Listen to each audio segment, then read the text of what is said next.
प्रधानमंत्री नरेंद्र मोदी मंगलवार को भोपाल के दौरे पर थे। भोपाल पहुंचने पर वरिष्ठ भाजपा नेताओं ने उनका आत्मीय स्वागत किया। तय कार्यक्रम के अनुसार श्री मोदी रानी कमलापति रेलवे स्टेशन पहुंचे, जहां उन्होंने प्रदेश को 2 वंदे भारत ट्रेनों की सौगात दी। पीएम ने रानी कमलापति रेलवे स्टेशन से भोपाल इंदौर वंदे भारत एक्सप्रेस, भोपाल रानी कमलापति जबलपुर वंदे भारत एक्सप्रेस समेत 5 वंदे भारत एक्सप्रेस ट्रेन को वीडियो कॉन्फ्रेंसिंग के जरिए हरी झंडी दिखाई कि वो कृपया करके हरी झंडी दिखाएं। और ये माननीय प्रधानमंत्री जी ने इन तीनों ट्रेन्स को, तीनों वंदे भारत एक्सप्रेस को हरी झंडी दिखा दी है। अपने संबोधन में उन्होंने समान नागरिकता कानून को लेकर विपक्षियों द्वारा फैलाए जा रहे भ्रम को दूर करने की बात कही। साथ ही कांग्रेस का नाम लिए बिना उन्होंने तुष्टीकरण की सियासत करने का भी आरोप लगाया। इस दौरान श्री मोदी ने महागठबंधन पर भी हमला बोला और कहा कि आज जब जेल की सलाखें दिखाई दे रही हैं, उनके खिलाफ यह जुगलबंदी है। भ्रष्टाचार के विरोध में एक्शन से बचने का यह तरीका है, लेकिन यह मेरी गारंटी है, हर घोटालेबाज पर कार्रवाई होगी।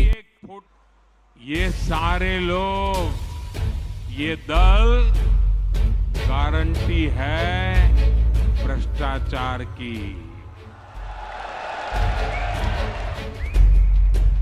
ये गारंटी है लाखों करोड़ रुपयों के घोटालों की। कुछ दिन पहले इनकी एक फोटो ऑप कार्यक्रम हुआ था, मिलकर के फोटो निकालने का कार्यक्रम हुआ था। इस बैठक में शामिल दलों के इतिहास को देखेंगे तो पता चलेगा कि वो सब मिलकर के, जितने भी लोग वो फोटो में दिखते हैं ना, एक एक को जरा देख लीजिए, उन सबका मिलकर के टोटल लगाएंगे तो ये सारे मिलकर के कम से कम 20 लाख करोड़ के घोटाले की गारंटी है। अगर कोई गारंटी है इनकी तो एक ही गारंटी है, और वो गारंटी है घोटालों की गारंटी। मैं भी एक गारंटी देना चाहता हूं। दे दो, दे दो, दे दो। अगर उनकी घोटाले की गारंटी है तो मोदी की भी एक गारंटी है, और मेरी गारंटी है हर घोटालेबाज पर कार्रवाई की गारंटी। पीएम मोदी के बयान के बाद गोविंद सिंह ने भी भोपाल में दिए गए तुष्टीकरण के बयान पर तीखी प्रतिक्रिया दी है। नेता प्रतिपक्ष ने कहा कि प्रधानमंत्री को और कोई काम नहीं बचा, वे देश चलाएं, ट्रेन तो कोई भी चला लेगा। उन्होंने कहा कि मोदी ना तो महंगाई पर बात करते हैं और ना ही बेरोजगारी पर। माननीय प्रधानमंत्री नरेंद्र मोदी जी भोपाल में 2 ट्रेन को हरी झंडी दिखाने आए थे।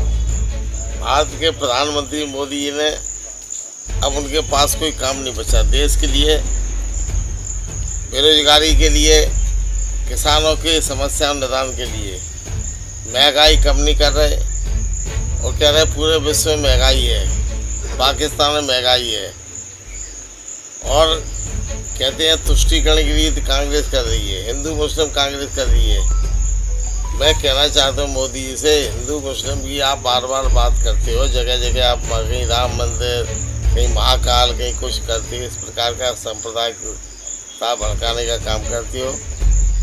हमारा मोदी जी से अनुरोध है कि आप बेरोजगारी पर चर्चा करो, लोगों की समस्याओं का निदान करो, किसानों की समस्याएं, महिलाओं पर अत्याचार, मध्य प्रदेश में चरम सीमा पर भ्रष्टाचार है, उसके बारे में बोलने के लिए आपके टाइम नहीं।